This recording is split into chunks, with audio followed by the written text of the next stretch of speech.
Hello, and welcome to my channel, and Aesthetics, where hopefully I can bring you a little bit of peace, happiness, and a vibe today. I'm taking cool blue, and I'm going to spread that all over the canvas. My inspiration for today was this Pinterest photo from Laney Art, so shout out to them. If you ever want to find the inspiration photos, you can check out my Pinterest.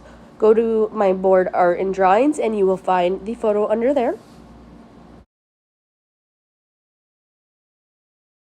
I do want to apologize. I sound extra congested today. I am struggling with something sickness-wise, and I just cannot breathe out of my nose, so bear with me, okay?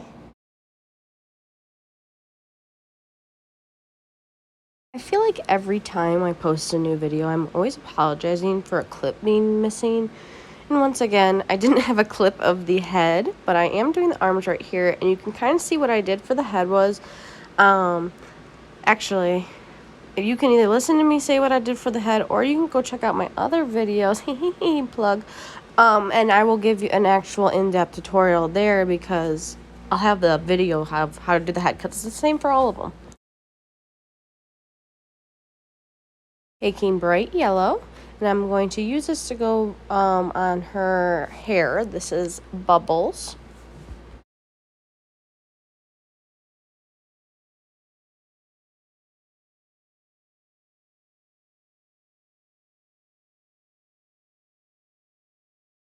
Kind of creating pigtails, I believe they are. So I'm just doing a little hump, and then I'm curving the ends to make it pointy and look like a cute little ponytail. Section is Bubbles' legs and her body, so I'm kind of making it look like she is in a sitting angle, but she's not. She's obviously flying through the air. And I'm filling in where the black areas are, and then I'm going to go in with white paint on top of it for some highlighting.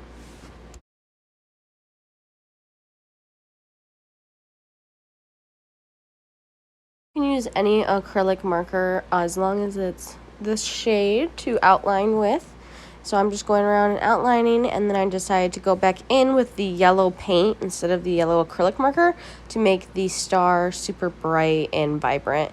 And then I'm just adding a second layer and some outlining to the hair.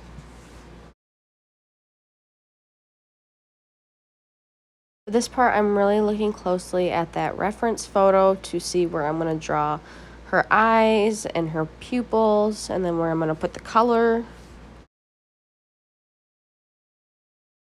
You could also just use black acrylic paint for this instead of an acrylic marker. It's up to you, whatever you have on hand. There's her mouth, and I'm just lining it up to make sure it matches. Taking a white paint and the back of a paintbrush, I'm going to use that to make the dots of her eyes. I went in with a black to clean up the eyes. And then don't forget to sign your canvas. I added a glossy Mod Podge on there, and this is the finished look. I really hope you enjoyed this tutorial. You'll consider subscribing, liking, possibly commenting, and sharing with a friend. Have a great day.